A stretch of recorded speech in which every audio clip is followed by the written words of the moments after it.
இந்த அப்பான்ற ஒரு விஷயமே வந்து நான் திணிக்கப்பட்டதா ஒன்று பார்க்குறேன். ஓகே. அந்த எதனால அப்படி நீங்க பார்க்குறீங்க? அந்த ஸ்டார்ட்டிங் எங்க இருந்து இது ஆரம்பிச்சது நீங்க சொல்லுங்க. ஒரு ஒரு ஒரு ரேலி ஒண்ணு போறாரு முதல்வர் அவர்கள். ஸ்கூல் பசங்க ஆமா. ஒரு இடத்துல குரூப்பா நிக்க வச்சுட்டு, அங்க இறங்கி போன உடனே எல்லாரும் கோரஸா அப்பா அப்பான்னு கத்துறாங்க. ஆ.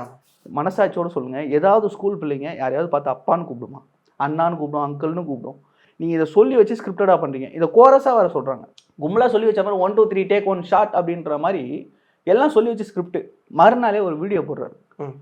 எப்படி நேத்து ஒரு சம்பவம் நடக்கும். அதுக்கு மறுநாளே உட்காந்து ஷூட்டிங் பண்ணி அத்தனை கட் எடுத்து வீடியோ போடுறாரு. ஓகே. ஏன்னா எல்லாரும் அப்பான்னு கூப்பிடுறாங்க.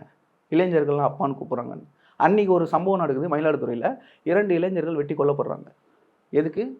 கள்ளச்சாராயம் வித்தான் அதை தட்டி ஆமா. கேட்டதுக்காக வெட்டி கொல்லப்படுறாங்க. ஆமா. இது பண்ணலாமா?